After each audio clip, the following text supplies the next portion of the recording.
Welcome back to NBL now. We have just finished night 2 of the Blitz, and it's all thanks to Code Sports, your home of NBL coverage.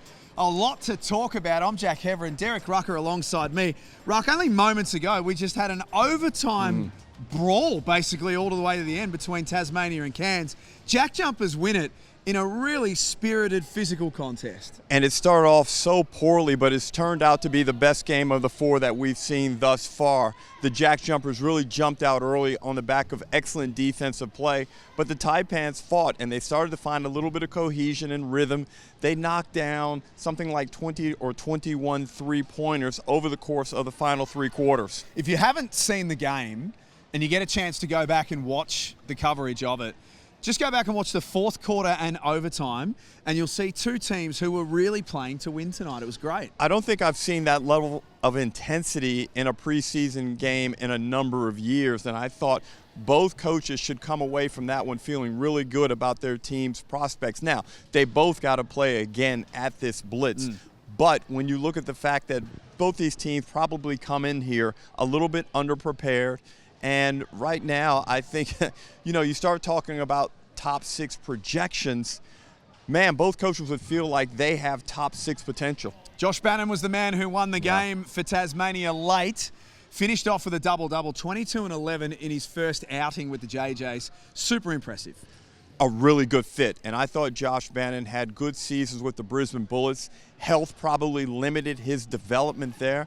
He gets the chance to go to Tasmania. There was a need for him in Tasmania, and it looks like he's going to fill that void nicely. I also like the fact that he takes away some of the physical burden from Majuk Deng. He takes away some of the physical reliance on Will Magnay, and I think those guys are going to be better players because of Josh Bannon being a member of the Jack Jumpers. And then we got our first look at Bryce Hamilton, who is as advertised. It's got to be said. A lot of people said that he would come to this league and be a bucket.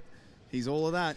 He is a bucket, and left-handed, he's smooth, he can get to the rack, he's very athletic, but also I like the fact that he's a catch-and-shoot guy. He doesn't play with it when he realizes that he's open and a shot opportunity is there. He had 25 points. He was excellent for the JJs.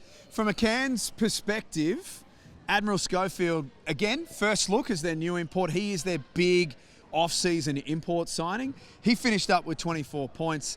He's a really big physical specimen. He's going to be hard to handle for a lot of teams. Strong in the upper body, and I see some really good matchups down the road for Schofield. There's one I have in mind already, which is the monster, Montrezl Harrell versus Admiral Schofield. And I'm sure these guys have matched up many times in the past. I also want to see Schofield against the nimble Xavier Cooks. But in this game, he was very good. He showed the ability to step out and shoot the 3 ball. I didn't realize he had that level of proficiency in his game. And then, as you mentioned, physically, he's going to be a beast on the boards, and he'll be able, as he gets comfortable with the league, he'll be able to do a lot of damage in the paint. So to wrap the second game up in a bow, Derek, I mean, I would imagine that there would be so many positives for both coaches to take out of tonight. Is that fair?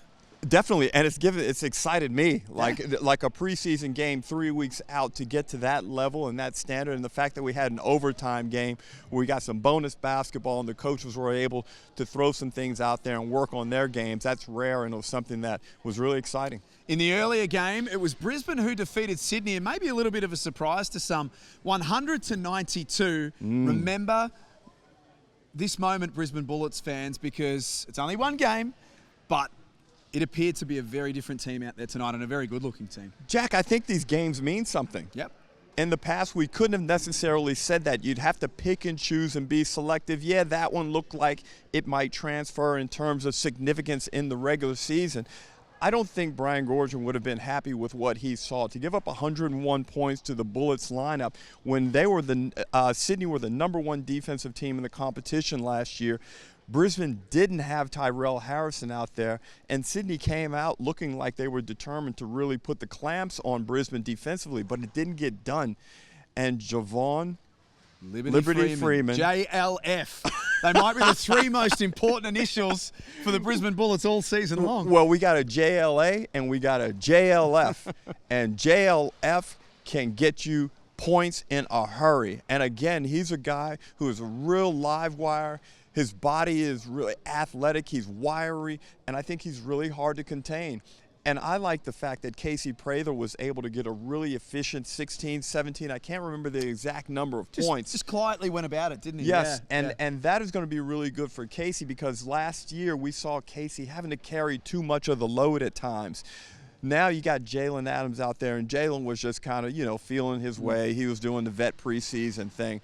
But I thought the Brisbane Bullets looked quite unified. It looked like they knew what they wanted to do, and that's full credit to Stu Lash and his coaching staff for getting them ready for this blitz. And on the other side of the coin, the Sydney Kings, Tim Suarez, their leading scorer with 22 points. Now, he's no stranger to this league. We saw him here a couple of years ago, but he looks leaner. He looks fitter than when we saw him a couple of years ago, and he was a real presence out there. He was, and I thought he just filled in all the gaps where the Kings needed. And let's keep in mind also, though, Jack, and I was forgetting it as I was watching the game with one of our colleagues, Olgun Ulich, and I kept forgetting that they have Kendrick Davis. Yes. They've still got to bring one of the best players back into the lineup. So a lot of the deficiencies we saw on the offensive end will be fixed really quickly.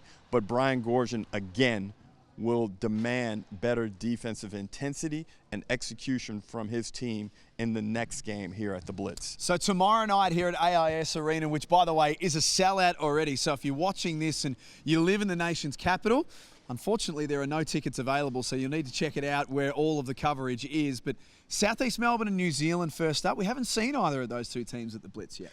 We haven't, and we know Southeast Melbourne coming off of a very good season last year in which they made the semifinal. New Zealand, they have a superstar. They have Parker Jackson Cartwright, and any game in which he goes off, New Zealand will be a chance to win that basketball game. So it's good to have a look at these guys and see how those teams have evolved, because, as you said, this will be their first game here at the Blitz. And the second game will be Perth and Illawarra. Perth can take a lot away from their first game last night. And for the Illawarra Hawks, I think they'll be better for the run. Would that be fair as well? Definitely, and both of those teams have a little bit of growth to do in terms of their roster construction. As you said, these are the two biggest spots remaining in the import spots, and how they fill their spots.